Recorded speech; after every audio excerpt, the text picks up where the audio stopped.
Hi, it's Therese and I'm here for Altenew today, and I'm going to be stamping a layered floral background using this gorgeous Floral Fantasy Stamp Set. And this set's very forgiving and lots of fun to use, so I thought it'd be really great to pick some sort of colours that are a little bit different to a normal sort of layering mix with the Altenew colours and just see what I can come up with. So I'm starting with a piece of cardstock. It's larger than the front of my card because I do like to stamp out on a separate panel and then cut it down to actually fit on the front of my card. Sometimes I find with a lot of ink on a piece of cardstock you can get a little bit of warping, so it's just easier to have it on a separate piece of cardstock, adhere it to the front of the card, and I know that's not going to be a problem. So I'm sort of creating my layout here. When I'm doing a background pattern, often what I'll do is I'll stamp the bigger images and then fill in the gaps with the small ones. But both flower images are quite large and I didn't want to end up with any overlapping, so I just found it easier to build it from the center out. I'm using the larger flower is in the purple tones and the smaller one the orange, so I'm not having to worry about cleaning off and contaminating colours, so that does make it a little bit of a faster process. The stamp layers, you can sort of tell which ones are next when you're layering, and if you're not sure you can always head to the Altenew blog, because there's always like a guide sheet that's attached to the actual stamp set where you can buy the stamp set from. You'll find that there's like a layering PDF that you can download or look at when you're stamping the images out. Also, the same guide is on the back of your packaging, so you can check that out too, and there's colour codes showing you where you need to line up the stamps, and you can also kind of have a look and see which stamp's next if you're not sure. Makes it very easy. So I'm starting off with the purple and the, so you know, that purpley pinky tones. The sets, I will have all the colours listed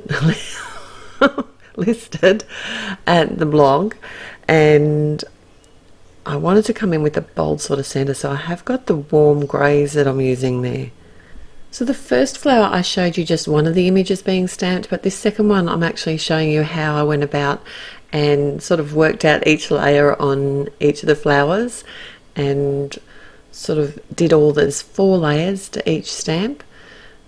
And with the orange one I didn't want it to be too dark, so I actually used the sun-kissed for the first and the second layer. So I used like a second generation stamping, and that just gave me enough of a difference in the image to add some of the layers. The leaves, I've come in with the warm greys, and it's not actually a layering leaf as such, but I'll show you how I get about that in a moment, because I didn't actually stamp it very well on one of them. And when I've got my panel all stamped out, I have a piece of cardstock with a card front cut in the center of it, and I can just use this as a guide to work out if I actually need to add any more images, if I'm happy with the balance. And that's another bonus of stamping it on a separate piece of cardstock rather than directly on the card front. I can just say and cut my panel down to suit the front of my card. I'm using my guillotine trimmer. I am starting to bond with it. I've been struggling with this little machine. I do like the cut that it gives. So this is the image, the leaf that sort of just didn't sort of stamp right. I think I actually stamped it twice from memory and didn't line it up very well. So I've just come in with a colour of Prismacolor pencil that's pretty much the same and filled in the gaps, and that works beautifully. No one will ever notice unless you look really, really closely. My sentiment is going to be a die cut one today from the Script Words die set, and I've used the wood grain bark cardstock. So this is a wood grain textured cardstock, and it's in a really nice chocolatey dark brown. It's beautiful.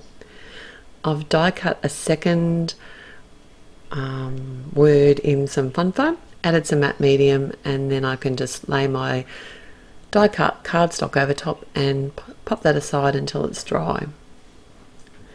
I do use like a craft knife or my tweezers just to make sure that it's lined up before I set it aside. I have added some tape runner to the back of my panel. I'm just going to add that to the front of my top fold card. I just love these colours together. It's just such a different combination. I know it's not going to be everyone's cup of tea, but I just think it's nice and fun. And these flowers are so artsy. Beautiful. I'm adding the word with, because then I figured it could be an all occasion sort of card. And that came from a stamp set. It's the Superscript 2 stamp set. And then I can just pop my sentiment on with some matte medium, and finally add some, these are some toffee sprinkles to the front of the card.